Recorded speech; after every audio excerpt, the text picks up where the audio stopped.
तो दोस्तों 2013 में चीन की सत्ता पर काबिज होते ही शी जिनपिंग ने आज तक किसी भी वर्ल्ड लीडर को या किसी भी राजनेता को ये नहीं कहा कि ये तो मेरा दुश्मन है, इसे तो मुझे हराना ही है, और दूसरे देश के लोगों से ये भी अपील नहीं करी कि तुम इसे वोट मत देना, इसे हराना है। ऐसा कभी नहीं हुआ। लेकिन सिर्फ एक नेता ऐसा है जिसने अब से कुछ दिन पहले शी जिनपिंग के मुंह से ये निकलवा दिया, और इसका नाम है विलियम लाई। जी हाँ, स्क्रीन पर आप इसकी फोटो देख सकते हैं। और शी जिनपिंग इससे कितना चिढ़ते हैं, कितनी खुन्नस खाते हैं, इस बात से अंदाजा लगाइए कि विलियम लाई राष्ट्रपति पद के चुनाव के प्रचार कर रहे थे एक हफ्ता पहले, और तभी शी जिनपिंग, कम्युनिस्ट पार्टी और चीन की सरकार ने खुला ऐलान किया विलियम लाई के देश के लोगों से कि किसी को भी वोट दे देना, लेकिन तुम्हारे देश का जो ये विलियम लाई है ना, इसे वोट मत देना, इसे हरवा देना, क्योंकि अगर ये जीत गया तो तुम्हारे देश के लिए ठीक नहीं होगा और चीन गुस्सा हो जाएगा। इससे आप अंदाजा लगाइए कि शी जिनपिंग, कम्युनिस्ट पार्टी कितना चिढ़ती हैं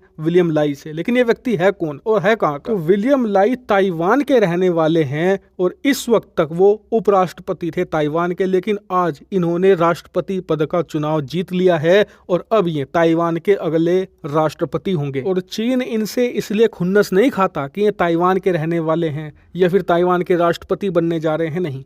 दरअसल चीन खुन्नस खाता है इनके भाषणों से, इनके ऐलानों से। दरअसल ताइवान के राष्ट्रपति पद के चुनाव के लिए 3 उम्मीदवार खड़े थे। बाकी के जो 2 थे वो कहते थे कि हाँ, हम चीन के साथ बातचीत करेंगे, सुलह करेंगे, संबंधों को ठीक करने की कोशिश करेंगे। लेकिन विलियम लाई इकलौते थे जो इन सब से इनकार करते थे और साफ कहते थे कि ताइवान का विलय चीन में कभी भी नहीं होगा और हम अपनी आज़ादी के लिए लड़ेंगे और चीन की कब्र बनाएंगे हम ताइवान को।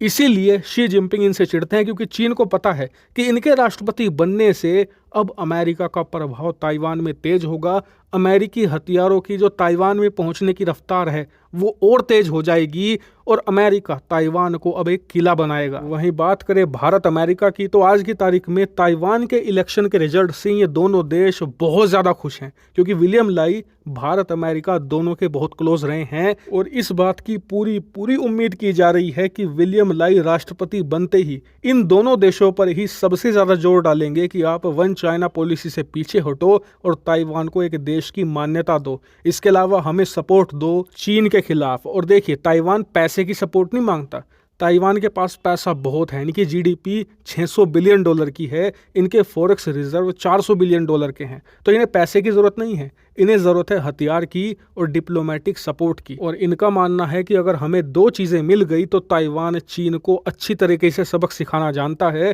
क्योंकि पिछले कई दशकों से ये लोग चीन से जूझ रहे हैं और चीन की अकल कैसे ठिकाने लगाई जाए ये इन्हें पता है। लेकिन सपोर्ट इन्हें चाहिए, क्योंकि एक छोटा सा देश है और इनकी जनसंख्या भी कम है। वहीं विलियम लाई के राष्ट्रपति बनते ही एक बात तय ये भी हो गई है कि आने वाले 5 सालों में अब चीन का एग्रेशन ताइवान के खिलाफ और तेज होगा और दोनों देशों में जबरदस्त टकराव होगा, जिसमें अमेरिका भी 100% इन्वॉल्व होगा। और जो भी होगा सबसे पहले आपको यहीं मिलेगा, इसीलिए चैनल को सब्सक्राइब कर लेना।